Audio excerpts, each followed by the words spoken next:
Judy Roberts has been basking in the serenity of Ozark farmland and small-town life for as long as she can remember. Growing up in the 1950s and 60s in Boone County, Arkansas, when she wasn't outside exploring, Judy remembers her mom reading aloud to her and her brother from a big book of Mother Goose nursery rhymes. On extra special days, the family went up to Branson, Missouri, where Judy got to purchase little golden books from the dime store, which she would store on her own bookshelf in her bedroom.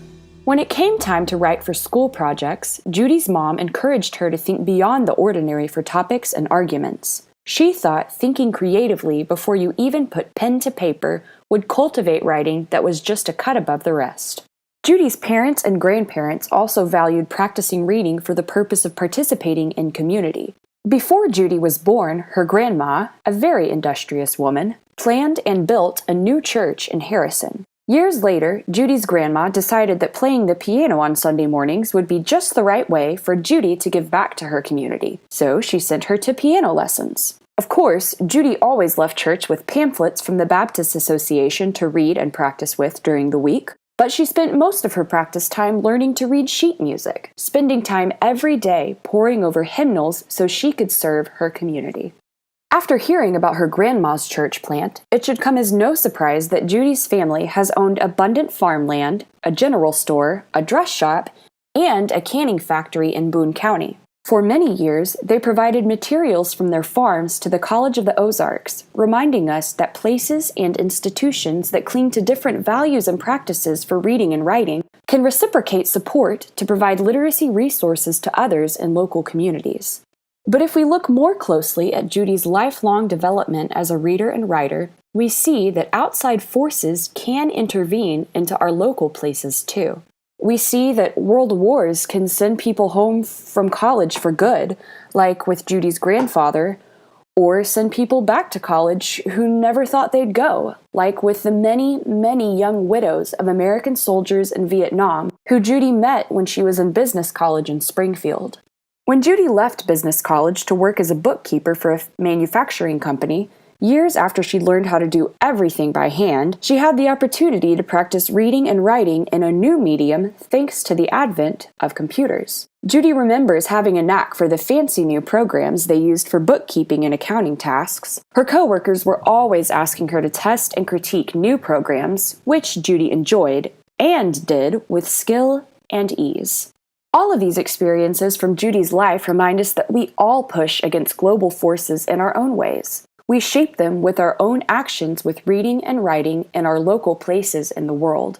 Judy's literacy life is like lattice work. It weaves connections between home and school, between businesses and religious beliefs, between town and country, between near and far away. In Judy's lattice, small rural town does not mean isolated.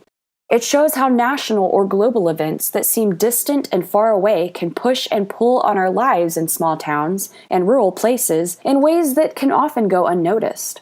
In Judy's life in her community, she used her reading and writing knowledge and practices to add meaning back to those big events that seem so distant. Since retiring, Judy still reads and writes. She records family history and stories and collects antique maps and hymnals, which point back in time to her interest in geography in grade school and her piano lessons as a young girl.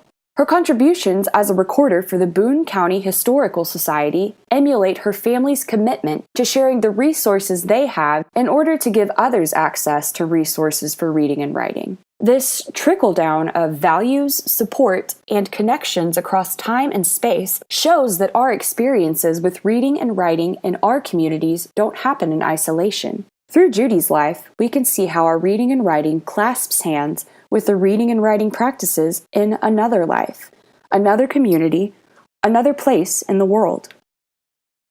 Judy's most vivid memory of learning to read and write calls up images of the bookmobile, sponsored by the Boone County Public Library. When Judy was a little girl, it drove around the streets of Harrison, stopping off at homes and businesses so children could pick a book, or 5, to read.